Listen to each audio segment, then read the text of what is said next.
Distribution या जो gap है वो बराबर रहे, इनइक्वालिटी क्रिएट, वहां पे जहां पर लोग अफोर्ड नहीं कर सकते तो इनइक्वालिटी मैनेज करी जा सकती है ना। Result of policy take times to shows the effect, जो उसका फाइनल इफेक्ट है वो भी देखने में टाइम लग जाता है। तो ये सारे तरह के लैग से प्राइवेट सेक्टर को ही उठा के पिक्चर में से बाहर कर देती है। That is why it is known as crowding out. अभी हमने डिस्कस किया। हाँ जी, मेरे सीए फाउंडेशन के बच्चों, आरएम सीरीज में आपका स्वागत है। मैं हूं सीएस अनिल और बेटा आज हम करेंगे चैप्टर 7 का यूनिट नंबर 4। ठीक है, तो चलिए स्टार्ट करते हैं।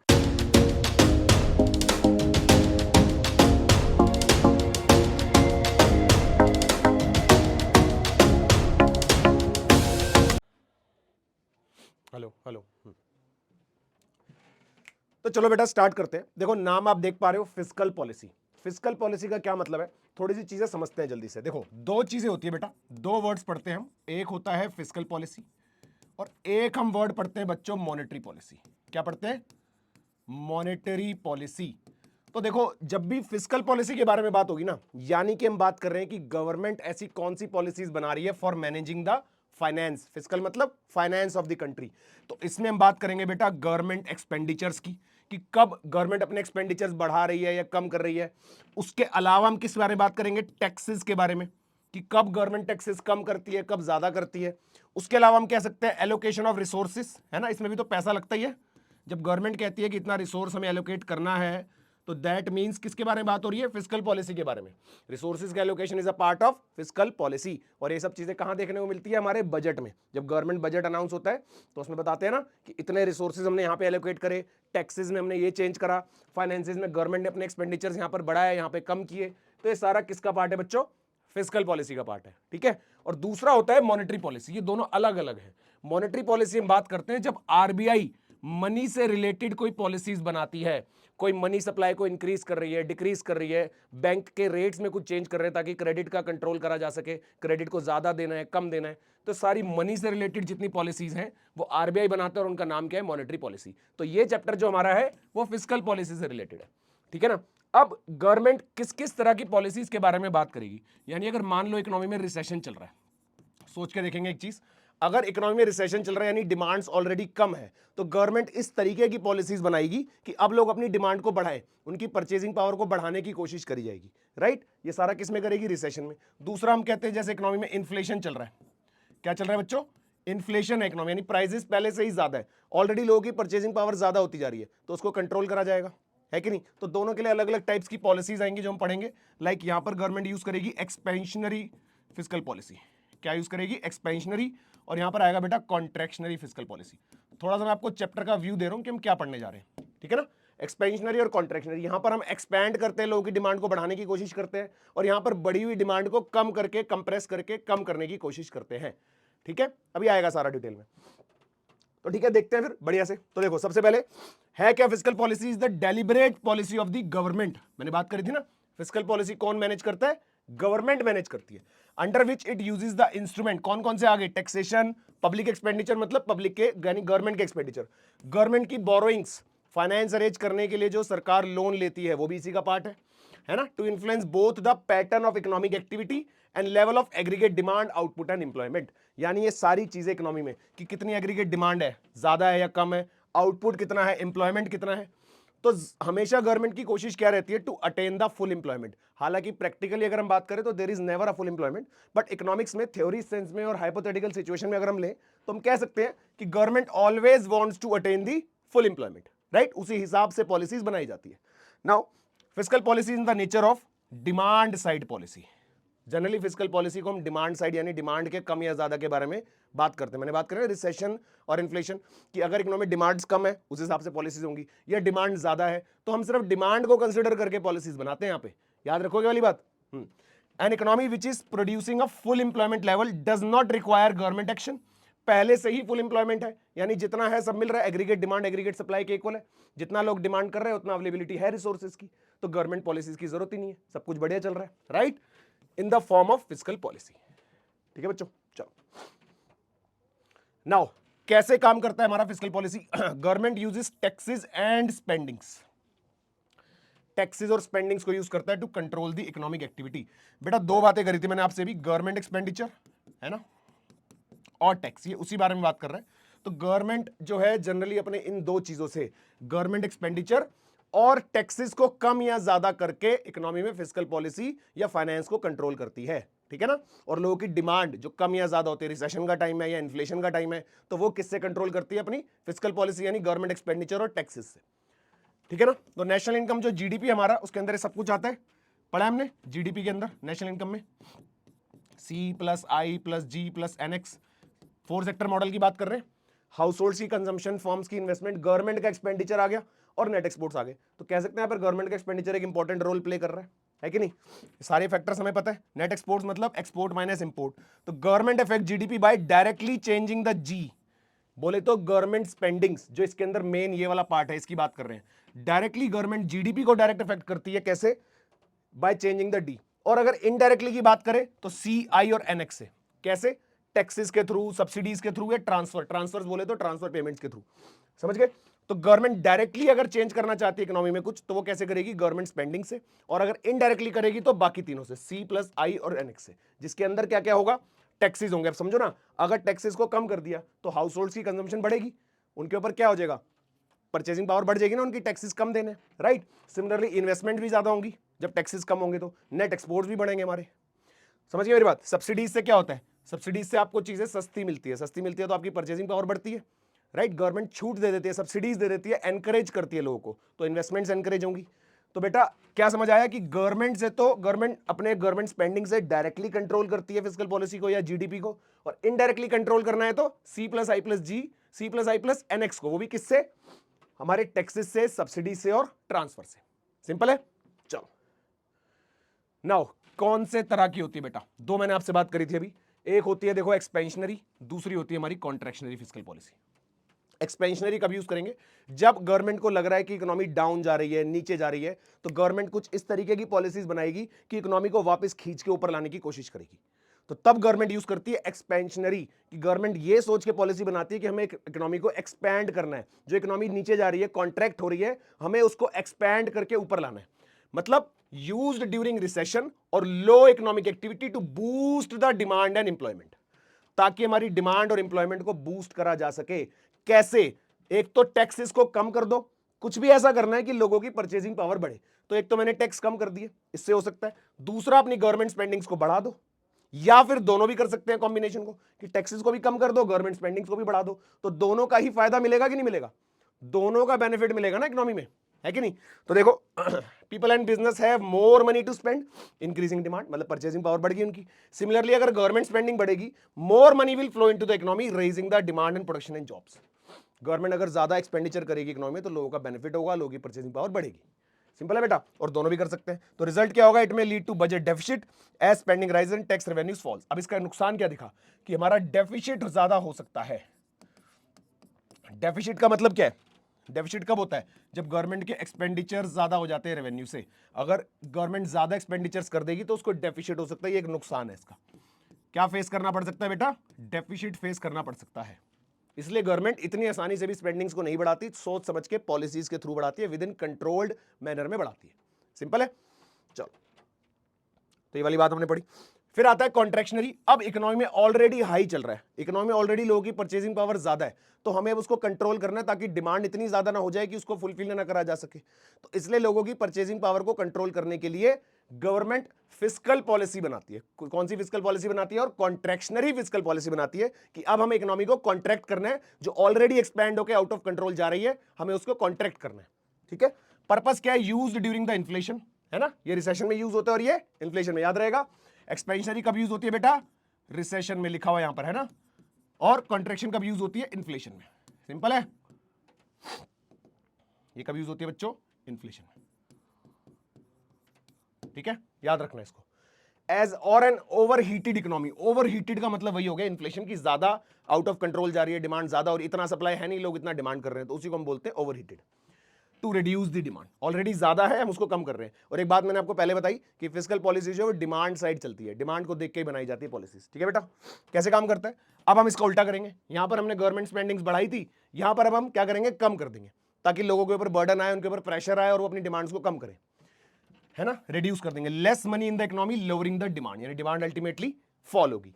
इंक्रीज कर दो टैक्सेस को। अब इकोनॉमी कहती है कि बर्डन डाला जाए लोगों के ऊपर टैक्स का, कि उनकी जो परचेजिंग पावर बढ़ रही है उसको थोड़ा सा कंट्रोल करा जाए।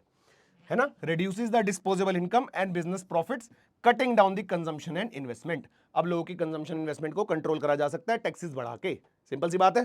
चलो दोनों भी हो सकते हैं। इससे क्या होगा, रिड्यूसेस द बजट डेफिसिट और क्रिएट द बजट सरप्लस। अब जैसा कि हमने बात करी बेटा इसके अंदर कि यहां पर डेफिसिट होगा, सिमिलरली अगर एक्सपेंडिचर कम हो जाएगा तो रेवेन्यू ऑटोमेटिकली ज्यादा हो जाएगा, तो गवर्नमेंट को क्या हो सकता है, यहां पर सरप्लस हो सकता है, गवर्नमेंट सरप्लस में जाएगी, जो कि इसका रिजल्ट है, पॉजिटिव रिजल्ट कहा जा सकता है, राइट। ठीक है, यहां तक समझ आया सबको बढ़िया तरीके से। चलो आगे देखते हैं। नाउ कौन कौन से इंस्ट्रूमेंट यूज होते हैं बेटा फिस्कल पॉलिसी में? एक हमने बात करी टैक्सेस, दूसरा गवर्नमेंट एक्सपेंडिचर, एक डेट हो गया और गवर्नमेंट बजट हो गया। ये दोनों तो समझ आ गए अच्छे से, टैक्सेस और गवर्नमेंट एक्सपेंडिचर। उसके अलावा मैंने बात करी कि फिस्कल पॉलिसी में एक और पार्ट होता है, कंट्री के फाइनेंसिस को मैनेज करने के लिए एक और इंपॉर्टेंट चीज होती है, वो होता है गवर्नमेंट का लोन, जो गवर्नमेंट डेट लेती है। समझ गए? अब गवर्नमेंट डेट किस तरीके से लेती है देखते हैं। चलो टैक्सेस में क्या, revenue collected from the individuals and businesses to influence the spending and saving.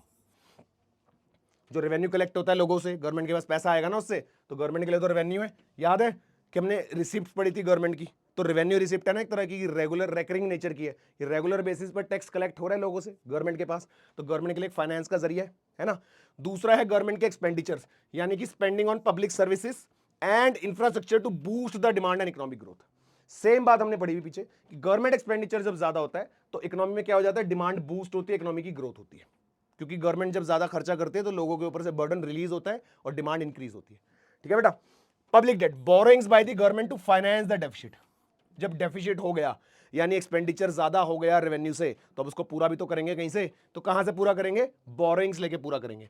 और फंड डेवलपमेंट, इसके अंदर एक चीज आपने सुनी होगी शायद, बॉन्ड्स होते हैं, गवर्नमेंट अपने बॉन्ड्स वगैरह इशू कर देती है, या फिर दूसरी कंट्री से भी लोन लिया जा सकता है। डेट तो डेट है, गवर्नमेंट ने लोन लिया कहीं से भी हो सकता है, मतलब विद इन द इकोनॉमी भी हो सकता है, आउटसाइड द इकोनॉमी भी हो सकता है कि नहीं। तो बॉन्ड भी एक तरीके से क्या है, जो गवर्नमेंट पब्लिक से लोन लेती है। गवर्नमेंट को पैसों की जरूरत है तो गवर्नमेंट बॉन्ड इशू करती है जनरल पब्लिक को, हम लोग उसको परचेज करते हैं, हमें फिक्स रेट ऑफ इंटरेस्ट मिलेगा, मैच्योरिटी में अमाउंट बढ़ के मिलेगा, उस लालच से हम परचेज कर लेते हैं। गवर्नमेंट के पास क्या आ जाता है, पैसा, तो गवर्नमेंट का फंड आ गया, उसको गवर्नमेंट अपना यूज करती है कि नहीं। ठीक है जी। उसके बाद है government budget, the overall plan of the income spending reflecting the fiscal priorities. जो बजट हर साल अनाउंस होता है, इस बजट से ही ओवरऑल प्लान गवर्नमेंट बनाती है कि वो जो अपने सारी कलेक्शंस करी है उन सबको कैसे आगे यूज करा जाएगा इकोनॉमी में। जो हमने बात करी थी रिसोर्सेज के एलोकेशन की, उसके अंदर आ गया कि अब गवर्नमेंट अपने उस रेवेन्यू को और एक्सपेंडिचर को जो गवर्नमेंट ने अभी तक किया है उसको आगे कैसे प्लान करेगी और इकोनॉमिक ग्रोथ में कैसे उसको लगाएगी। ठीक है, तो टूल समझ आया बेटा कौन कौन से फिस्कल पॉलिसी में यूज होते हैं बड़े तरीके से। चलो now government expenditure as a instrument of fiscal policy. पहले हम बात कर रहे हैं गवर्नमेंट एक्सपेंडिचर की एक बारी। Government expenditure plays a key role in fiscal policy influencing the employment. जितना ज्यादा गवर्नमेंट एक्सपेंडिचर होगा उतना हम कह सकते हैं इकोनॉमी में एम्प्लॉयमेंट का जनरेशन होगा, इनकम बढ़ेगी, डिमांड बढ़ेगी इकोनॉमी में। क्या क्या होगा, एम्प्लॉयमेंट जनरेशन होगा, इनकम जनरेशन होगी और डिमांड भी बढ़ेगी। बढ़िया। टाइप्स कौन कौन से, करंट, कैपिटल और ट्रांसफर पेमेंट्स। एक तो हो गया करंट एक्सपेंडिचर यानी डे टू डे, जो रेगुलर बेसिस पर गवर्नमेंट खर्चा करती है। कैपिटल से क्या समझ आ रहा है, कैपिटल पढ़ते हो ना अकाउंट्स में भी, जो एक ही बार में होता है, once in a time, long term, है ना, लॉन्ग टर्म इन्वेस्टमेंट, जैसे कि इंफ्रास्ट्रक्चर पे या इक्विपमेंट पे। अब अगर गवर्नमेंट ने ब्रिजेस बना दिए, रोड्स बना दिए, सब चीजें बना रही है, तो वो कैपिटल का पार्ट है। जो गवर्नमेंट रेगुलर बेसिस पर कर रही है, जैसे सैलरी दे रही है या मेंटेनेंस का खर्चा दे रही है, वो किस में आएगा बेटा, करंट एक्सपेंडिचर में आएगा। तो करंट और कैपिटल। फिर आता है ट्रांसफर पेमेंट्स। ये क्या है, जो government free of cost income देती है, यानी कि लोगों को इनकम देती है without providing any factor services के लिए जो इनकम मिलती है, जैसे कि पेंशंस हो गई, है ना, ये पेंशन लिखा बेटा, क्या लिखा है, पेंशंस, है ना, पेंशंस हो गई या सब्सिडीज हो गई, है गवर्नमेंट की तरफ से एक हेल्प होती है। जो इकोनॉमी में कुछ ऐसे सोर्सेज भी हैं जो इन्होंने इकोनॉमी में कंट्रीब्यूट करा है या नहीं करा, पर गवर्नमेंट सोशल वेलफेयर पर्पस से ट्रांसफर पेमेंट्स देती है। तो कहीं ना कहीं लोगों के पास परचेसिंग पावर तो जा ही रही है। तो ये गवर्नमेंट एक्सपेंडिचर के कुछ टाइप्स है बेटा, बड़े तरीके से क्लियर है। चलो रोल क्या होता है रिसेशन के टाइम पर, गवर्नमेंट जब रिसेशन है, अभी हमने बात करी कि जब रिसेशन होगा तो गवर्नमेंट इस तरह से पॉलिसीज बनाएगी कि लोगों की डिमांड जो नीचे जा रही है, लोगों की इनकम जो कम हो रही है, ये होता है रिसेशन, तो उसको बूस्ट करा जाए, कुछ ऐसा करा जाए कि लोगों की इनकम अब बढ़े, लोग अब ज्यादा से ज्यादा परचेजिंग्स करें, लोगों की परचेजिंग पावर बढ़े, है ना। तो देखो government increases the spending on public works, road, ports, electrification etcetera, to create the employment and to boost the demand and to raise the income. पढ़ा हमने भी, है ना, डायरेक्ट और इनडायरेक्ट मल्टीप्लायर कुछ भी हो सकता है। मतलब कई बार तो गवर्नमेंट क्या करेगी, डायरेक्टली इंप्लॉयमेंट दे दी तो डायरेक्टली इनकम बढ़ गई, या फिर गवर्नमेंट ने क्या करा, कुछ ऐसी पॉलिसीज निकाल दी कि जिसकी वजह से नई फर्म, नई ऑर्गेनाइजेशन ओपन होनी जरूरी है, तो जब वो ओपन होंगी तो वहां पर इंप्लॉयमेंट की जरूरत पड़ेगी, है कि नहीं। तो डायरेक्ट इंप्लॉयमेंट जनरेट करना या इनडायरेक्ट तरीके से इंप्लॉयमेंट जनरेट करना is a part of government expenditure, ठीक है ना। More spending leads to higher demand, specially when there is a idle capacity in the industries. खास करके जब आइडल कैपेसिटीज है तो जितना ज्यादा गवर्नमेंट अपनी स्पेंडिंग्स करेंगी उससे डिमांड्स इंक्रीज होंगी, इंप्लॉयमेंट इंक्रीज होगी, इनकम इंक्रीज होगी, है ना। गवर्नमेंट का बड़ा अच्छा रोल है। फिर आता है फंडिंग द एक्सपेंडिचर। अब जब गवर्नमेंट खर्चा कर रही है तो पैसा कहां से आएगा, तो उसके लिए क्या करेगी government, raises the tax in counter productive during the recession. मतलब अब गवर्नमेंट उस पैसे को अरेंज करने के लिए टैक्सेस को बढ़ा सकती है कि गवर्नमेंट, अब आप कह रहे हो ना कि हम जो टैक्सेस देते हैं उससे क्या होता है, तो यही बात है कि गवर्नमेंट जो लोगों से टैक्सेस कलेक्ट करती है वो गवर्नमेंट स्पेंडिंग करके कंट्री के लिए ही, कंट्री की डेवलपमेंट के लिए ही उसको स्पेंड करती है ना, यही बात हो रही है। उसके अलावा क्या है, डेफिसिट बजटिंग या बोरोइंग या मोनेटाइजेशन। डेफिसिट बजटिंग क्या है कि लोन ले लेना, जितना डेफिसिट है उसके हिसाब से आप बजट बनाओ, बजट को अपना क्या कहते हैं प्रायोरिटाइज करो कि कहां पर कितना खर्चा है, कहां पर कितना खर्चा नहीं करना, रिसोर्सेज का एलोकेशन कितना करना है, कितना नहीं करना, तो डेफिसिट बजटिंग। बोरिंग तो समझ आता है, लोन। और मोनेटाइजेशन यानी कि न्यू करेंसी प्रिंट कर दो। हालांकि न्यू करेंसी प्रिंट करना इतना ईजी नहीं होता, सोचने में आपको लगता होगा कि यार बेगस मशीन तो है उसमें नोट प्रिंट कर लो, पर ऐसा नहीं है। गवर्नमेंट को रिजर्व्स, इकोनॉमी की बैलेंस, गोल्ड रिजर्व्स कितने हैं, सब कुछ देख के उस हिसाब से प्रिंट करना पड़ता है, ठीक है बेटा। चलो, हाउएवर बोरिंग से रिड्यूस हो जाती है private sector investments, crowd out हो जाती है। क्राउड आउट समझते हो, इंपॉर्टेंट टॉपिक है चैप्टर का, कि जब बोरिंग्स होती है तो उससे प्राइवेट सेक्टर इन्वेस्टमेंट कम हो जाती है। प्राइवेट सेक्टर की इन्वेस्टमेंट कम होने का मतलब कि प्राइवेट सेक्टर क्राउड आउट हो गई, मतलब गवर्नमेंट ने इतनी बोरिंग करी कि गवर्नमेंट ने इतना मेजर रोल प्ले किया इकोनॉमी में कि प्राइवेट सेक्टर क्राउड आउट हो गए। अभी आएगा डिटेल में कि प्राइवेट सेक्टर्स को हमने उठा के बाहर कर दिया, तो ये गलत है, क्योंकि प्राइवेट सेक्टर का रोल होना भी जरूरी है for the development, for the quality, for the efficiency. पढ़ते हैं ना कि प्राइवेट सेक्टर्स का रोल होना जरूरी है, लेकिन अगर गवर्नमेंट की बोरिंग्स बढ़ जाती है तो उससे प्राइवेट सेक्टर जो है वो क्राउड आउट हो जाते हैं, क्योंकि गवर्नमेंट की स्पेंडिंग बढ़ने से रेट ऑफ इंटरेस्ट बढ़ जाते हैं, जो कि प्राइवेट सेक्टर बढ़ेंगे तो सबके लिए बढ़ेंगे, तो प्राइवेट सेक्टर्स के लिए भी वो रेट ऑफ इंटरेस्ट इतने बढ़ जाते हैं कि वो भी नहीं ले पाते, तो वो इन्वेस्टमेंट्स नहीं कर पाते। तो जब वो इन्वेस्टमेंट नहीं कर पाते तो इसी को हम बोलते हैं क्राउड आउट कर देना, ठीक है ना। देखते हैं इन्फ्लेशन के टाइम पे क्या होगा, ये तो था रिसेशन, रिड्यूस कर देगा गवर्नमेंट, सारा उल्टा हो गया। अब इन्फ्लेशन ऑलरेडी है, पहले से प्राइसेस ज्यादा है, पहले से लोगों की डिमांड ज्यादा है, तो कम कर दो भैया सब कुछ, है ना। Helps to control the inflation by reducing excess purchasing power. जितनी भी एक्सेस परचेजिंग पावर है उसको कंट्रोल करके कम कर देना, सिंपल। चलो देखो, टैक्सेस एज एन इंस्ट्रूमेंट, हमने अभी पढ़ा गवर्नमेंट एक्सपेंडिचर, अब बात करते हैं टैक्स की। तो taxes are a major source, government के पास जो मेन रेवेन्यू आता है वो आता है किससे, टैक्स से आता है। Major source of government revenue है and are used to control the economic stability. जितना गवर्नमेंट के पास टैक्स आएगा, गवर्नमेंट के पास, गवर्नमेंट की खुद की समझ लो स्पेंडिंग पावर कम या ज्यादा होगी, है ना। गवर्नमेंट के पास टैक्स ज्यादा आएगा तो वो ज्यादा स्पेंड कर सकते हैं आपके ऊपर, तो एक मेजर टूल माना गया इसको।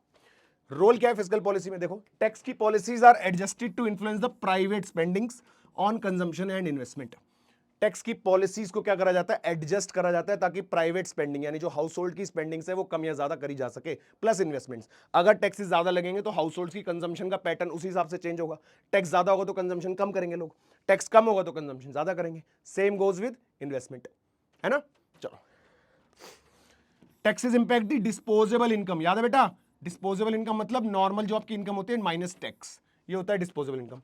तो जितना ये टैक्स ज्यादा होगा उतना डिस्पोजेबल इनकम कम आएगा, उतने आपके पास जो इनकम बचेगी आफ्टर पेइंग टैक्स वो कम बचेगी, राइट, उसी को बोल रहे हैं।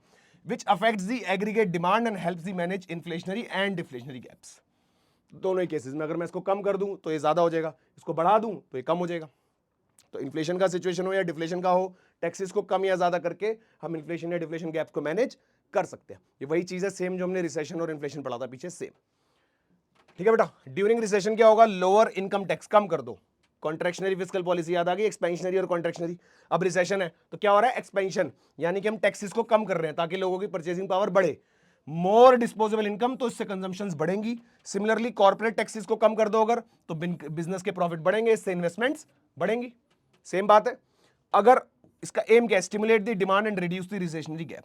अल्टीमेट एम क्या है रिसेशन के टाइम पे कि लोगों की डिमांड को बढ़ाया जाए, बूस्ट कराया जाए और वो जो गैप बना हुआ उसको हटाया जाए, राइट। एक ही बात है सेम जो अभी तक हमने पढ़ी।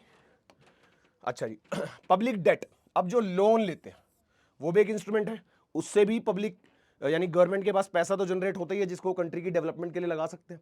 तो इसको कैसे यूज करा जाता है? पब्लिक डेट यानी कि government borrowing is use to manage inflation and deflation effectively. इसको भी हम दोनों तरीके से कर सकते हैं। और मैंने आपसे कहा था कि डेट जो होता है गवर्नमेंट का वो विद इन द इकोनॉमी भी हो सकता है और बाहर से भी लिया हो सकता है, दोनों हो सकते हैं। तो देखो बेटा, इंटरनल डेट भी हो सकता है जो borrowed from with in the country. External debt क्या होगा? बोरोड फ्रॉम फॉरेन सोर्सेज, जैसे IMF हो गया, वर्ल्ड बैंक हो गया, यहां से भी लोन ले सकती है या दूसरी कंट्री से भी लोन लिए जाते हैं, है ना। तो ये हो गया एक्सटर्नल डेट। क्लियर है? चलो फॉर्म्स ऑफ पब्लिक डेट, एक तो आ गया मार्केट लोन, मार्केट से लोन ले लो भैया। Government issues treasury bills, short term and bonds या सिक्योरिटीज लोन, इसके बारे में मैंने आपसे बात करी थी, बॉन्ड्स। तो सेम ट्रेजरी बिल है, बस फर्क क्या है, वो कम टाइम के लिए होते हैं। कम टाइम के लिए ट्रेजरी बिल नाम इसलिए कि गवर्नमेंट के पास जो ट्रेजर है, जो खजाना है, उसके अगेंस्ट गवर्नमेंट एक तरीके से लोन ले लेती है। समझ गए? एक सिक्योरिटी होती है, जो भी उसके अंदर इन्वेस्ट करते हैं उसके पास सिक्योरिटी होती है कि गवर्नमेंट अपने उस खजाने में से पैसा दे देगी, कहीं नहीं जाएगा पैसा। तो ट्रेजरी बिल ये होते हैं फॉर शॉर्ट टर्म, और बॉन्ड से सिक्योरिटीज होती है फॉर लॉन्ग टर्म। और लोग इन्वेस्ट इसलिए करते हैं कि गवर्नमेंट है, फिक्स रेट ऑफ इंटरेस्ट आएगा ही आएगा। समझ गए? अच्छा, उसके अलावा traded in the debt market, जो भी डेट मार्केट में इंस्ट्रूमेंट्स ट्रेड होते हैं वो सारे मार्केट लोन्स का पार्ट है। फिर आता है बेटा small savings, non tradable public savings, example national saving certificate, development bonds. ये कुछ होते हैं जो ट्रेडेबल नहीं होते, ये गवर्नमेंट ही आपस में एक्सचेंज करती है। कुछ ऐसे इंस्ट्रूमेंट भी होते हैं जो पब्लिक के लिए नहीं होते, जो गवर्नमेंट टू गवर्नमेंट ही चलते हैं, एक गवर्नमेंट से दूसरे गवर्नमेंट के पास, उसके अंदर पब्लिक इन्वेस्ट नहीं कर सकती। ठीक है? तो उसमें से एक नाम है नेशनल सेविंग सर्टिफिकेट। ये आप लोगों ने मनी चैप्टर में पढ़ा होगा, है ना। जब हम पोस्ट ऑफिस सेविंग बैंक्स की काउंटिंग करते हैं तो उसमें लिखते हैं एक्सक्लूडिंग NSC, कि उसका रीजन क्या है, वो पब्लिक के पास पैसा होता ही नहीं उसका, वो पैसा है किसका है, वो सर्टिफिकेट किसका पार्ट है, गवर्नमेंट का। तो अगर वो गवर्नमेंट का है इसलिए वहां से उसको एक्सक्लूड करते थे, यही इसका मीनिंग है। ठीक है ना? नॉन ट्रेडेबल, पब्लिक के लिए नहीं होती है ट्रेडेबल। और उसके अलावा डेवलपमेंट बॉन्ड्स, जो कंट्री के डेवलपमेंट के लिए होते हैं, ये भी गवर्नमेंट टू गवर्नमेंट मूव करते हैं। ठीक है बेटा? Economic impact, borrowing reduces the money in circulation, जितना ज्यादा बोरोइंग होगा, गवर्नमेंट यानी बोरो कर लेगी पैसा अपने पास, तो सर्कुलेशन में से मनी कम हो जाएगा। कंट्रोल्स द इन्फ्लेशन, यानी परचेसिंग पावर कम हो जाएगी लोगों की, लोग अब स्पेंड कर ही नहीं पाएंगे, है ना। Debt repayment increases the money supply, अब जितना डेट की रीपेमेंट कर देगी गवर्नमेंट, डेट को उठा के वापस पे कर देगी, तो पैसा फिर से गवर्नमेंट से पब्लिक के पास चला जाएगा। पढ़ा था ना मनी में, बॉन्ड वाला पॉइंट ही पढ़ा था आपने, कि जब मनी सप्लाई बढ़ाना होता है तो बॉन्ड्स को परचेज कर लेती है, उनसे पैसा दे देती है। जब मनी सप्लाई कम करना होता है तो उनको बॉन्ड अपने इशू करती है, ताकि पब्लिक से पैसा उठ के गवर्नमेंट के पास आ जाए, और बॉन्ड्स उनको दे देती है। वही सेम बात हो रही है। तो जब डेट रीपेमेंट हो जाती है तो मनी सप्लाई बढ़ जाता है, जिससे डिमांड हमारी बढ़ जाती है डिफ्लेशन के टाइम पर। जब डिफ्लेशन है, हमें रिसेशन है, इकोनॉमी को ऊपर लाना है, तो डेट की रीपेमेंट्स होंगी। जब ऑलरेडी ज्यादा है तो क्या करेंगी, बोरिंग्स करेगी, ताकि इन्फ्लेशन हो जाए और ताकि हमारा क्या हो जाए, इन्फ्लेशन कंट्रोल हो जाए। ठीक है ना? बढ़िया। चलो चलो बेटा, नेक्स्ट है आपका budget as a instrument of fiscal policy. Tax वाला पढ़ा, डेट पढ़ा, अब ऐसे ही हम बात कर रहे हैं बजट की। ठीक है? तो बजट भी एक इंपॉर्टेंट एस्पेक्ट है फिस्कल पॉलिसी में। बजट का मतलब कि हम कितना एक्सपेंडिचर, कितना रेवेन्यू, कितना एक्सपेंडिचर जनरेट करने वाले अपकमिंग ईयर में। बजट के अंदर हम ये डालते हैं कि टैक्सेस हमारे कितने होंगे। बजट में हम ये देखते हैं कि हमारा रिसोर्सेज का एलोकेशन कितना होगा, कौन कौन से सेक्टर को हम प्रायोरिटाइज करेंगे, ये सब बातें होती है बजट में। तो एज अ फिस्कल पॉलिसी ये कैसे टूल है और क्या क्या होता है इसमें, देखो।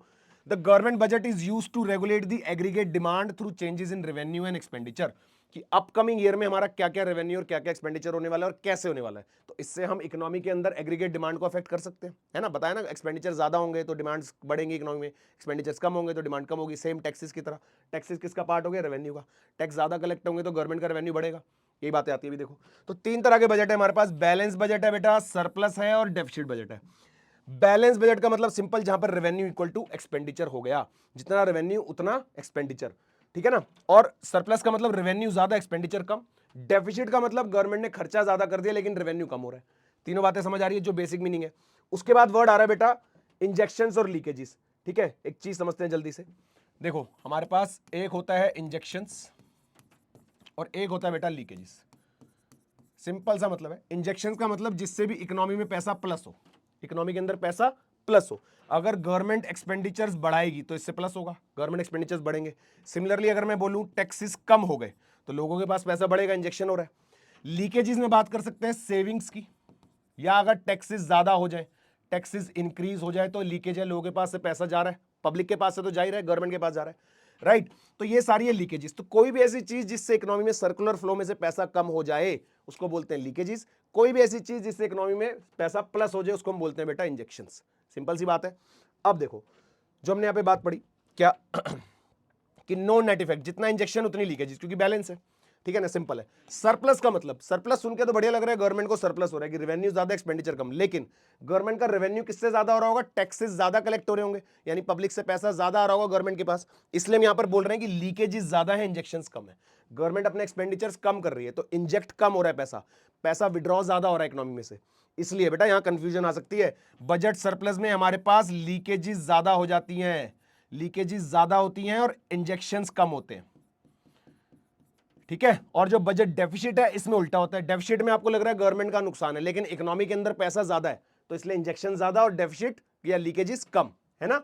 तो इससे हमारा नेशनल डेट इंक्रीज होता है, क्योंकि गवर्नमेंट के पास उसके एक्सपेंडिचर ज्यादा है तो लोन ज्यादा लेना पड़ता है, पर इकोनॉमी में इंजेक्शन तो ज्यादा हो रहा है पैसों का, यहां पर इंजेक्शन कम हो रहे हैं, सिंपल है। और यहां पर क्या होगा? It reduces the national debt, क्योंकि गवर्नमेंट के पास रेवेन्यू ज्यादा है तो अपने नेशनल डेट कम कर सकती है वो, लेकिन लेकिन on the other hand economy में लीकेजेस ज्यादा होंगे और इंजेक्शंस कम होंगे, सिंपल सी बात है। चलो एक बार देख लें क्या बोला मैंने। क्या बोला बेटा? जब अगर आपका बैलेंस्ड बजट होगा तब तो कोई दिक्कत नहीं है, ये बोला हमने। देखो कंफ्यूजन ना है ना आप लोगों को। बैलेंस बजट में क्या बोला? यहां तो सिंपल है, injections equal to leakages, injections और लीकेजेस दोनों बराबर है, कोई दिक्कत वाली बात नहीं है। लेकिन जब हमने बोला बजट सरप्लस, क्या बोला बेटा? बजट सरप्लस, बजट सरप्लस का मतलब तो क्या समझ आया कि गवर्नमेंट के पास रेवेन्यू ज्यादा है, एक्सपेंडिचर कम है, लेकिन रेवेन्यू ज्यादा होने का मतलब है कि लीकेजेस भी ज्यादा है। अब हमारी लीकेजेस ज्यादा हो रही है, यानी इकोनॉमी में ज्यादा पैसा माइनस हो रहा है, गवर्नमेंट के पास जरूर जा रहा है लेकिन इकोनॉमी में तो माइनस हो रहा है, तो लीकेजेस ज्यादा, इंजेक्शंस कम, है ना। फिर हमने पढ़ा बेटा बजट डेफिसिट, क्या पढ़ा? बजट डेफिसिट, डेफिसिट का मतलब क्या है? एक्सपेंडिचर ज्यादा, रेवेन्यू कम, तो यानी लेकिन इकोनॉमी में जो इंजेक्शंस हैं वो ज्यादा हो रहे हैं, तो हम इसको ऐसे कह सकते हैं कि इंजेक्शंस ज्यादा है ना। इकोनॉमी में पैसा इंजेक्ट ज्यादा हो रहा है, एक्सपेंडिचर्स कम हो रहे हैं, सिंपल सी बात है ना। तो यानी इकोनॉमी में बजट डेफिसिट जरूर है लेकिन इंजेक्शन ज्यादा है। अब यहां पर क्या है? जब सरप्लस है तो गवर्नमेंट का रेवेन्यू ज्यादा है तो हमारा जो नेशनल डेट है, यानी जो गवर्नमेंट का लोन है वो कम हो जाएगा। सरकार के पास तो पैसा जा ही रहा है ना, तो अपने नेशनल डेट को कम कर लेगी। सेम यहां पर अगर हम बात करें तो ये इंक्रीज हो जाएगा, क्योंकि गवर्नमेंट के खर्चे ज्यादा है ना। इंजेक्शन ज्यादा, यहां पर लीकेजेस कर देते हैं, एक्सपेंडिचर नहीं लीकेजेस, ये लीकेजेस, ठीक है बेटा। गवर्नमेंट के एक्सपेंडिचर ज्यादा होने की वजह से इंजेक्शन ज्यादा हो रहे हैं, तो गवर्नमेंट की जो लोन्स है, जो नेशनल डेट है वो बढ़ेंगे, सिंपल है। चलो आगे बढ़े, तो ये समझ आ गया। अब now by adjusting the revenue and expenditure कैसे कर सकता है? The budget helps to manage the economic growth, inflation, unemployment, external stability. हम बात कर चुके हैं कि अगर गवर्नमेंट अपने एक्सपेंडिचर्स को सही तरीके से कंट्रोल करे तो इकोनॉमी की ग्रोथ को, इकोनॉमी में होने वाले इन्फ्लेशन को, अनएम्प्लॉयमेंट को और एक्सटर्नल स्टेबिलिटी का मतलब हो गया जो बाहर से लोन हम ले रहे हैं उसके अंदर हम स्टेबिलिटी ला सकते हैं, अगर गवर्नमेंट अपने एक्सपेंडिचर को सही तरीके से मैनेज कर ले तो, सिंपल है। चलो अब आता है fiscal policy for long run economic growth. सारे टूल्स हमने पढ़े, अब फिस्कल पॉलिसी कंट्री की लॉन्ग रन इकोनॉमिक ग्रोथ में कैसे कंट्रीब्यूट कर सकता है। लॉन्ग रन बोले तो कि लंबे समय तक होने वाली इकोनॉमिक ग्रोथ, तो गवर्नमेंट अगर कुछ ऐसे एक्सपेंडिचर्स करे, प्राइवेट एक्सपेंडिचर्स हमने बात करी, कैपिटल एक्सपेंडिचर्स बात करी, तो कैपिटल एक्सपेंडिचर्स अगर ज्यादा होंगे फिस्कल पॉलिसी में तो हम कह सकते हैं कि वो लॉन्ग रन ग्रोथ का पार्ट होंगे, राइट। तो देखो it helps to control the demand, inflation, unemployment हमने बात करी। In short run long run economic growth needs focus on the supply side too. तो इन जनरल हमने क्या बोला कि फिस्कल पॉलिसी तो डिमांड साइड ही बात करती है कि कब डिमांड कम है उस हिसाब से पॉलिसीज बनाओ, कब डिमांड ज्यादा है उस हिसाब से पॉलिसीज बनाओ। लेकिन अगर हमें चाहिए लॉन्ग रन इकोनॉमिक ग्रोथ, क्या चाहिए बेटा? लॉन्ग रन, तो हमें सप्लाई को भी कंसिडर करना पड़ेगा थोड़ा सा, ये भी देखना पड़ेगा कि अवेलेबिलिटी ऑफ रिसोर्सेज कितनी है। जितना लोग मांग रहे हैं वो तो ठीक है, अवेलेबिलिटी कितनी है और अवेलेबिलिटी को कैसे बढ़ाया जाए। तो अगर मैं रिसोर्सेज की अवेलेबिलिटी ही बढ़ा दूं तो डिमांड अपने आप मैनेज हो जाएगी, डिमांड अपने आप कंट्रोल हो सकती है, राइट। तो देखो fiscal policy supports long term economic growth कैसे? पहला इंफ्रास्ट्रक्चर स्पेंडिंग, जो मैंने आपसे भी बात करी कि ज्यादा से ज्यादा कैपिटल एक्सपेंडिचर या इंफ्रास्ट्रक्चर पे खर्च करना। Government investment in roads, power, transport etcetera help private businesses grow and providing essential support. तो जितना गवर्नमेंट इंफ्रास्ट्रक्चर पे ज्यादा खर्च करेगी उतना वो लंबे समय तक रहेगा और सस्टेन्ड रहेगा और उसका बेनिफिट ज्यादा लोगों को मिलेगा, सिंपल है। फिर आता है पब्लिक गुड्स, यानी अगर गवर्नमेंट एजुकेशन, हेल्थ और R&D के ऊपर खर्च ज्यादा करेगी, लोगों की एक्सपेंडिचर, हेल्थ, इनके ऊपर ज्यादा खर्च करेगी, तो क्या होगा?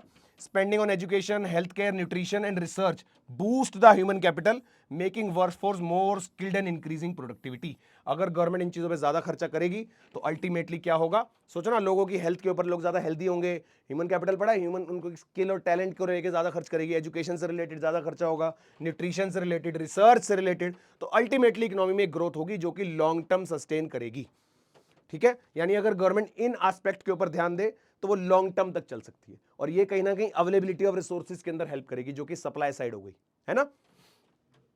चलो जी, टैक्स पॉलिसी की बात करें, positive impact tax policies that encourage the savings and investment support. ये तो हो गया पॉजिटिव इंपैक्ट, कि अगर मैं टैक्सेस को इस तरीके से कर दूं कि सेविंग, अगर मैं टैक्सेस कम कर दूं तो आपको पता होगा कि यहां पे अब मेरे को टैक्स कम देना है, पहले ज्यादा देना था, तो अब आप ज्यादा सेविंग्स ज्यादा इन्वेस्टमेंट कर सकते हो, है कि नहीं। तो एनकरेज करेगी सेविंग और इन्वेस्टमेंट सपोर्ट होगा। नेगेटिव क्या है, हाई टैक्सेस होंगे अगर, तो कॉर्पोरेट टैक्सेस बढ़ेंगे तो can reduce the incentives and investment and lower output. तो एक ही बात बार बार कि अगर टैक्स बढ़ जाता है तो लोग कहीं ना कहीं डिस्करेज होते हैं और कम करते हैं, फिर इन्वेस्टमेंट्स और सेविंग्स कम करते हैं। टैक्सेस अगर कम हो जाए तो लोग सेविंग्स एंड इन्वेस्टमेंट्स ज्यादा करते हैं, सिंपल सी बात है। अच्छा, encouraging innovations and business, a well planned tax system होगा अगर, can promote the entrepreneurship and attract the private investment. अगर टैक्स सिस्टम सही बनाया जाए, अच्छा बनाया जाए, कॉर्पोरेट टैक्स की सही से प्लानिंग्स करी जाए, तो ज्यादा से ज्यादा लोग, ज्यादा से ज्यादा एंटरप्रेन्योर्स, लोग अपने न्यू आइडियाज जो बिजनेस में लेके आते हैं, जो कैपिटल फॉर्मेशंस होती है कंट्री में, वो ज्यादा से ज्यादा होंगी, है ना। न्यू इन्वेस्टमेंट ज्यादा से ज्यादा होंगी। आपको कोई बिजनेस स्टार्ट करना और आपको पता लग जाएगी इतना सारा तो मुझे टैक्स ही देना है, तो आप डिस्करेज हो गए, आप नहीं कर पाओगे। लेकिन ऑन दी अदर हैंड, अगर आपको पता हो कि मेरे को ये टैक्स में छूट मिल जाएगी न्यू बिजनेस स्टार्ट करने पे, तो आप एनकरेज फील करोगे, आप करोगे उसको, राइट। ठीक है, करेक्टिंग दी मार्केट फेलियर्स, मार्केट में जो जो फेलियर्स होते हैं, मार्केट में जो डिमांड और सप्लाई मीट नहीं कर पाती, उसी को बोलते हैं मार्केट फेलियर, कि जो चीज़ की जितनी डिमांड हो रही है उसकी मार्केट ही नहीं है, या फिर कोई चीज़ जो डिमांड हो रही है उसका गलत प्रोडक्ट, उसको गलत तरीके से उसको मिसगाइड करा जा रहा है, मॉरल हैजार्ड्स बोलते हैं, कि आपको कंप्लीट इनकम्प्लीट इंफॉर्मेशन होने की वजह से बायर और सेलर्स की ट्रांजेक्शन्स में गैप आ रहे हैं, तो वो मार्केट फेलियर है। अननेसेसरी एक्स्ट्रा प्राइस चार्ज करना इज ऑल्सो मार्केट फेलियर, तो वहां पर गवर्नमेंट का इंटरवेंशन जरूरी है ना। अब देखो कैसे सब्सिडीज देके, एग्जांपल फॉर फार्मर्स, फार्मर्स को अगर सब्सिडीज दे दो तो हेल्प है, तो उससे एग्रीकल्चर और ज्यादा अच्छा होगा, can increase the production. Environmental taxes, अगर हम उन कंपनीज के ऊपर जो एनवायरमेंट को डैमेज करती है ज्यादा, उनके ऊपर एनवायरमेंट से रिलेटेड कुछ टैक्सेस के प्रोविजन बना दे, तो वो कंट्रोल करेंगी, वो क्या करेंगी, उस तरह की जो चीजें उनको कंट्रोल करेगी और एनवायरमेंट को डैमेज कम होगा, है ना। कॉस्ट फॉर फॉर्म्स विच में reduce the output but help the environment, environment को हेल्प करेंगी, ठीक है ना। चलो चलो बेटा, नेक्स्ट देखते हैं, fiscal policy for reduction in inequalities of income and wealth. Now what is income? Income is जो आप रेगुलर बेसिस पर अर्न करते हो, वेल्थ जो आप उस रेगुलर बेसिस पर अर्न करी हुई इनकम से बनाते हो अपने असेट्स, उसको बोलते हैं बेटा वेल्थ, ठीक है, उसको क्या बोलते हैं, वेल्थ। तो इनके बीच में होती है इनइक्वालिटीज, यानी कि इनकम और वेल्थ में करप्शंस या बहुत सारे ऐसे फैक्टर्स है कि इनकम और वेल्थ लोगों की मैच नहीं करती, तो फिस्कल पॉलिसीज की हेल्प से हम इन इनइक्वालिटीज को खत्म कर सकते हैं, simple. Many countries face rising income and wealth inequality. Fiscal policy is the key tool, बहुत इंपॉर्टेंट टूल है इस बात का, to promote the equity and social justice by using the taxation and government spendings effectively. याद है taxes के लिए क्या पढ़ते हैं, रिच के ऊपर ज्यादा टैक्स लगाया जाए, है ना, पुअर के ऊपर कम टैक्स लगाया जाए, तो अकॉर्डिंगली पॉलिसीज बनाना ताकि इनकम और वेल्थ का डिस्ट्रीब्यूशन या जो गैप है वो बराबर रहे, इनइक्वालिटी क्रिएट ना हो, सिंपल। चलो, now how fiscal policy helps to reduce the inequality, कैसे करा जाता है? सबसे पहले प्रोग्रेसिव टैक्सेशन, जो अभी हमने बात करी, जितनी ज्यादा इनकम उतना ज्यादा टैक्स लगा दो, कम इनकम पे कम टैक्स, ज्यादा पे ज्यादा, तो ऑटोमेटिकली मैनेज हो जाएगा। Higher incomes individual pays the large share of tax, ensures the fair tax burden based on ability to pay. जिसकी एबिलिटी ज्यादा है पे करने की, उससे ज्यादा कलेक्ट कर लो भाई, जिससे एबिलिटी कम है उससे कम कर दो, right. Differential indirect taxes, luxury good जैसे होते हैं यूज बाय रिच, तो उनके ऊपर टैक्स ज्यादा लगाओ क्योंकि उनकी पेइंग कैपेसिटी ज्यादा है, सिंपल सी बात है। असेंशियल गुड जो होते हैं, जो पुअर यूज करते हैं, उनके ऊपर टैक्सेस कम लगाया जाए या फिर उनको एग्जम्प्ट करा जाए, सिंपल है। फिर आता है public spendings for welfare, government target poor through poverty relief programmes. अब ऐसा समझो कि जो लोग अफोर्ड नहीं कर सकते चीजों को, उनके लिए वेलफेयर के पॉइंट ऑफ व्यू से सोचा जाए, उनको ज्यादा अवेलेबल कराई जाए चीजें, है ना। Free subsidise education, health care, housing, food, rural infrastructure, road, water etcetera, social security, pension, unemployment benefits, ये सब सारे बेनिफिट्स अगर दिए जाएं गवर्नमेंट की तरफ से, वहां पे जहां पर लोग अफोर्ड नहीं कर सकते, तो इनइक्वालिटी मैनेज करी जा सकती है ना। सब्सिडाइज दी एसेंशियल गुड, भैया जो एसेंशियल गुड है, जो जरूरत के आइटम्स हैं, जो पुअर पीपल के लिए, सबके लिए जरूरी है, उनको सब्सिडाइज कर दो। स्किल डेवलपमेंट करी जाए ताकि इकोनॉमी में एम्प्लॉयबिलिटी बढ़े, लोगों का रोजगार बढ़े, स्किल डेवलपमेंट के ऊपर वर्क करे। तो अगर ये सब चीजें गवर्नमेंट करती है तो इस तरीके से हम इनइक्वालिटीज को रिमूव कर सकते हैं बेटा, सिंपल है। नाउ लिमिटेशन, अब इतने सारे बेनिफिट्स हैं फिस्कल पॉलिसी के जो हमने अभी तक पढ़े, इतने सारे बेनिफिट्स पढ़े, क्या कुछ कमियां भी हैं, क्या फिस्कल पॉलिसी के अंदर कुछ ड्रॉबैक्स भी हैं, कुछ लिमिटेशंस भी हैं? तो क्या लिमिटेशंस है? It helps manage the economy, it faces several limitations specially in planning and execution. जो कि सबसे बड़ा फैक्टर है कि फिस्कल पॉलिसी में जो चीजें करनी है, इतनी बड़ी कंट्री, इतनी बड़ी इकोनॉमी है, सबको मैनेज करना, तो उसका प्लानिंग और एग्जीक्यूशन का जो पार्ट होता है वो सबसे डिफिकल्ट पार्ट बन जाता है, जिसकी वजह से सही रिसोर्सेज सही जगह पर नहीं पहुंच पाते, टैक्सेस का कलेक्शन सही जगह से नहीं हो पाता, है ना। तो देखो टाइम लैग होता है भैया, पॉलिसी को प्रोसेस करने में लग जाता है टाइम, तो ये प्लानिंग एग्जीक्यूशन का फेलियर है। प्रिकॉग्निशन लैग, सबसे पहले देखो ये अलग अलग तरीके के लैग है जिनके ऊपर क्वेश्चन आ सकते हैं। सबसे पहले तो प्रॉब्लम होती है रिकॉग्नाइज करने में कि प्रॉब्लम है क्या, डिले इन आइडेंटिफाइंग, पहले तो पता लगाने में ही टाइम लग जाता है कि प्रॉब्लम है क्या, है ना, economic problem due to complex data. फिर आता है अगर पता लग भी जाए तो अब डिसीजन लेने में टाइम लग जाता है, यानी time taken to choose the right policy, कि एग्जैक्ट कौन सी पॉलिसी सही है किसके लिए, इस चीज का डिसीजन लेने में टाइम लग जाता है। फिर उसको इंप्लीमेंट करना, अब डिसीजन भी ले लिया, अब उसको इंप्लीमेंट करने में टाइम लग जाता है, इतना सारा प्रोसेस है, ब्यूरोक्रेसी फॉलो होती है, पूरा हायरार्की फॉलो होती है, पूरा जो हमारा प्रोसेस है वो फॉलो होता है, तो उसकी वजह से इंप्लीमेंटेशन होता है। अब इंप्लीमेंटेशन के बाद इंपैक्ट जो मिलता है उसका, उसमें लैग होता है, यानी जो उसका रिजल्ट आना चाहिए वो कब रिजल्ट आता है वो भी पता नहीं कब देखने को मिलता है, राइट। तो इंप्लीमेंटेशन में ब्यूरोक्रेटिक डिलेज होते हैं, passing and applying the policy. Impact में result of policy take times to shows the effect, जो उसका फाइनल इफेक्ट है वो भी देखने में टाइम लग जाता है। तो ये सारे तरह के लैग्स हैं, यही लैग्स है जो हमारे मेन क्या है, लिमिटेशन ऑफ फिस्कल पॉलिसी, जो मेन प्रॉब्लम बनते हैं फिस्कल पॉलिसी में। ठीक है बेटा, बात समझ आई।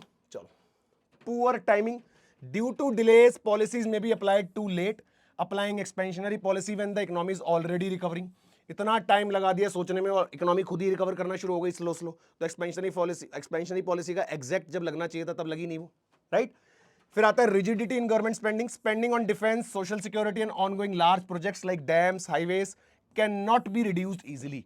जो स्पेंडिंग ऑन डिफेंस है या सोशल सिक्योरिटी है, लार्ज प्रोजेक्ट्स है, इनको इतनी जल्दी रिड्यूस नहीं करा जा सकता, रिजिडिटी होती है इनके ऊपर स्पेंडिंग्स को कंट्रोल करना मुश्किल है। Sometime essential project cannot be postponed even during budget cuts.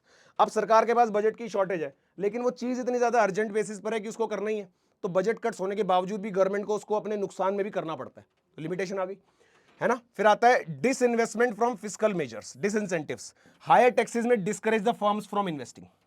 अब गवर्नमेंट ने ज्यादा टैक्स लगाए, किसी और रीजन से लगाए कंट्रोल करने के लिए इन्फ्लेशन को, लेकिन उससे क्या हो गया अल्टीमेटली, उसका इंपैक्ट गलत भी हो सकता है कि इन्वेस्टमेंट्स रिड्यूस हो जाएंगी, है ना। Generous welfare may reduce the people motivation to work and save, जो जनरस वेलफेयर होगा उससे लोगों का जो मोटिवेशन है सेव और काम करने का वो कहीं ना कहीं इफेक्ट हो सकता है। तो ये कुछ कमियां है कि गवर्नमेंट अपनी तरफ से तो पॉलिसी ठीक कर रही है, लेकिन उसका इफेक्ट या इंप्लीमेंटेशन या फिर जो उसका डिले है, इन सब चीजों की वजह से प्रॉब्लम्स देखनी पड़ती है फिस्कल पॉलिसी में। सिंपल है बेटा। चलो, deficit financing, more money in hands of people but low production specially in underdeveloped countries leads to inflation.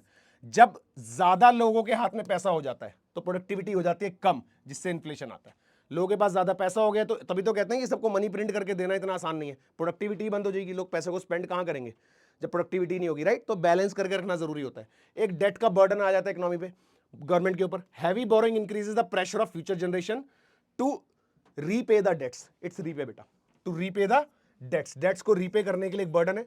If borrowed funds are not used productively, debt और ज्यादा मुश्किल बन जाता है। आपने डेट लिया ही क्यों, गवर्नमेंट ने क्यों लिया, डेवलपमेंट के लिए लिया लेकिन उसको सही तरीके से यूटिलाइज ही नहीं करा तो वो और ज्यादा बर्डन बन जाता है हमारे पास और अनसस्टेनेबल हो जाता है, यानी उसको लंबे समय तक हम सही तरीके से नहीं चला पाते और वो अल्टीमेटली एक हैवी बर्डन का रूप ले लेता है ना। फिर आता है बेटा सबसे इंपॉर्टेंट क्राउडिंग आउट, ये इसके आने के पूरे पूरे चांस है बेटा क्राउडिंग आउट इफेक्ट के, याद रखना है इसको। क्राउडिंग आउट में government borrowing competes with the private sector, यहां पे गवर्नमेंट डायरेक्ट किसके साथ बीट कर रही है, प्राइवेट सेक्टर के साथ। वो प्राइवेट सेक्टर को ही बाहर कर देती है पिक्चर में से, प्राइवेट सेक्टर को ही उठा के पिक्चर में से बाहर कर देती है, that is why it is known as crowding out. अभी हमने डिस्कस किया था। इंटरेस्ट रेट राइज हो जाते हैं, making it harder for the business and individuals to borrow and invest. Government इतनी बोरिंग कर लेती है कि इकोनॉमी में इंटरेस्ट रेट शूट कर जाते हैं और प्राइवेट सेक्टर्स को जो इन्वेस्टमेंट्स बोरिंग्स करके जो इन्वेस्टमेंट्स करनी होती है वो नहीं कर पाती, तो प्राइवेट सेक्टर्स बाहर हो जाते हैं। This is called crowding out, है ना। तो ये लो क्राउडिंग आउट का अलग से पूरा टॉपिक है बेटा। Crowding out happens when government spending reduces, government की स्पेंडिंग से क्या रिड्यूस हो जाता है, प्राइवेट सेक्टर की spendings, making fiscal policy less effective. अब गवर्नमेंट कभी भी ये नहीं चाहती कि प्राइवेट सेक्टर पीछे हटे, लेकिन वो हो जाता है। गवर्नमेंट फिस्कल पॉलिसी के तहत बोरिंग्स इतनी कर लेती है कि इंटरेस्ट रेट्स इतने बढ़ जाते हैं कि प्राइवेट स्पेंडिंग्स कम हो जाती है, तो उसकी वजह से इकोनॉमी में इकोनॉमिक ग्रोथ या एफिशिएंसी कम हो जाती है, तो प्राइवेट सेक्टर्स क्राउड आउट हो जाते हैं। In a recession, government uses expansionary policies, increases the spending और cut taxes, ठीक है। This leads to budget deficit, more spending than revenue। budget deficit का मतलब ही क्या है, गवर्नमेंट के एक्सपेंडिचर ज्यादा, रेवेन्यू कम, है ना। टू कवर द डेफिसिट, अब वो जो एक्स्ट्रा एक्सपेंडिचर गवर्नमेंट ने करा वो लोन लेके करा होगा, कहां से करेगी? जब रेवेन्यू इतना नहीं है तो एक्सपेंडिचर कहां से आएगा? लोन से, बोरोइंग से। तो गवर्नमेंट बोरो करती है money from the market bye issuing bonds. अब लार्ज गवर्नमेंट बोरिंग से क्या होता है? डिमांड फॉर फंड्स बढ़ जाती है, pushes the interest rate up. Interest rate उससे क्या हो जाते हैं? बढ़ जाते हैं। जब इंटरेस्ट रेट बढ़ते हैं तो सबके लिए बढ़ते हैं। Higher interest rate discourage the private investment and consumption. अब प्राइवेट इन्वेस्टमेंट्स और कंजम्पशन उससे कम हो जाती है, यानी कि वो क्राउड आउट हो जाते हैं, वो नहीं कर पाते। सिंपल है। तो private sector, private spending falls and the benefit of government spending is reduced. तो सीधा बेटा एक सिंपल सी बात क्या समझ आई कि गवर्नमेंट की जब बोरोइंग्स बढ़ती है, क्या बेटा क्या पढ़ा हमने? गवर्नमेंट की बोरिंग्स बढ़ती है, उससे इंटरेस्ट रेट्स बढ़ते हैं। इंटरेस्ट रेट बढ़ने की वजह से प्राइवेट इन्वेस्टमेंट्स कम हो जाती है। प्राइवेट इन्वेस्टमेंट क्या हो जाती है बच्चों? ये सिंपल भाषा में मतलब है क्राउडिंग आउट का। गवर्नमेंट की बोरिंग्स इतनी होगी कि इंटरेस्ट रेट्स बढ़ गए, प्राइवेट इन्वेस्टमेंट्स और कंजम्पशन भी कह सकते हैं वो कम हो गई। समझ गए? तो कहीं ना कहीं फिस्कल पॉलिसी का फेलियर हुआ। अच्छा, ये बोरिंग्स क्यों हुई थी? ये गवर्नमेंट ने ली थी एक्सपेंशनरी फिस्कल पॉलिसी, इसकी वजह से। पूरा अगर स्टार्टिंग से बात करें, है ना, गवर्नमेंट की एक्सपेंशनरी फिस्कल पॉलिसी के तहत गवर्नमेंट ने करी बोरिंग ज्यादा, उससे इंटरेस्ट रेट बढ़ गए और प्राइवेट इन्वेस्टमेंट्स और कंजम्पशन क्या हो गई? कम हो गई। और इसी को हम क्या बोलते हैं? क्राउडिंग आउट, की प्राइवेट सेक्टर्स को बाहर कर देना, क्राउड आउट कर देना। ठीक है, बात समझ आई बच्चों? क्राउडिंग आउट सिंपल है। इंपैक्ट क्या हुआ इसका? Now what is the impact? It reduces the overall effect of fiscal policy on aggregate demand, may also slow down the long term economic growth. जो long term economic growth है वो हमारी क्या हो जाएगी बच्चों? Slow down हो जाएगी। ठीक है ना? Exceptions में deep recession, बहुत ज्यादा रिसेशन आ जाएगा अचानक से। प्राइवेट सेक्टर्स की जब इन्वेस्टमेंट्स कंजम्पशन कम हो जाएगी तो बहुत ज्यादा रिसेशन देखने को मिल सकता है। In deep recession private investments is already low. Private investment क्या होती है? कम होती है। So crowding out is minimal and government borrowings doesn't raise interest rates much. So crowding out से क्या होता है? गवर्नमेंट की, देखो, crowding out is minimal and government borrowing doesn't raise the interest rate. तो क्राउडिंग आउट कम होता है अगर गवर्नमेंट, इसके अंदर बात करें किसमें? एक्सेप्शन में, जब डीप रिसेशन होता है बहुत ज्यादा, तो उस केस में क्राउडिंग आउट कम से कम हो सकता है, इंटरेस्ट रेट शूट्स नहीं करते, तो प्राइवेट इन्वेस्टमेंट्स भी ज्यादा हो सकती है। ठीक है ना? डजंट रेट द इंटरेस्ट, क्योंकि जब बहुत ज्यादा रिसेशन होगा तो कहां से इंटरेस्ट रेट बढ़ेगा? राइट? बात समझ आई? क्लियर है बेटा यहां तक? चलो जी, तो देखते हैं अब well planned and timely fiscal policy. जो मेन क्रक्स है चैप्टर का वो ये है कि फिस्कल पॉलिसीज अच्छी है कंट्री के लिए, लेकिन वेल प्लान्ड होनी चाहिए, सही तरीके से, सही टाइमिंग्स के साथ, सब कुछ एनालाइज करके, सारे कॉज एंड इफेक्ट्स को एनालाइज करके करनी चाहिए, ताकि उसका बेस्ट यूज कंट्री को दिया जा सके। ठीक है ना? For managing recession and inflation and promoting economic growth and ensuring fair income distribution. तो वेल प्लान्ड और टाइमली होना चाहिए, मेन बात। एक तो ये कंक्लूजन है। दूसरा, ड्यूरिंग रिसेशन में when resources and workers are underutilised, जब रिसेशन का टाइम चल रहा है और सब कुछ अंडर यूटिलाइज्ड है, तो increasing the aggregate demand boost the output with raising prices. ये हमने पढ़ा, रिसेशन के टाइम पर गवर्नमेंट की स्पेंडिंग्स बढ़ेंगी तो प्राइसेस उनके बढ़ेंगे, उनकी यूटिलाइजेशन बढ़ेगी, जो कैपेसिटी यूटिलाइजेशन हमारी आइडल पड़ी थी वो अब यूटिलाइज्ड होगी। Right? But at full employment क्या होगा? Expansionary fiscal policy leads to inflation without increasing the output. अगर ऑलरेडी फुल इंप्लॉयमेंट है, ऑलरेडी क्या है बच्चों?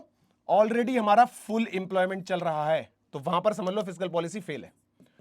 ऑलरेडी क्या चल रहा है? Full employment. तो ऑलरेडी अगर फुल इंप्लॉयमेंट है तो वहां पर फिस्कल पॉलिसी वर्क नहीं कर सकती, ऐसा हो सकता है। क्योंकि फिस्कल पॉलिसी का मेन मकसद क्या है? एक्सपेंशनरी और कॉन्ट्रैक्शनरी वाली बात समझो, कि जब इकोनॉमी नीचे जा रही है, जब इकोनॉमी ज्यादा हाई जा रही है, तो उसको बैलेंस करना। पर अगर हम कहें ऑलरेडी फुल इंप्लॉयमेंट है, तो वहां पर फिस्कल पॉलिसी के नेगेटिव इफेक्ट ज्यादा हो सकते हैं, है ना? ये हमने बात पढ़ी है कि नहीं? Fiscal policy leads to inflation, बेमतलब के इन्फ्लेशन हो, इन्फ्लेशन था नहीं, पर फिस्कल पॉलिसी अगर आ गई फुल इंप्लॉयमेंट के टाइम पर, तो उससे इन्फ्लेशन हो सकता है। राइट? शूट कर सकते हैं प्राइसेस।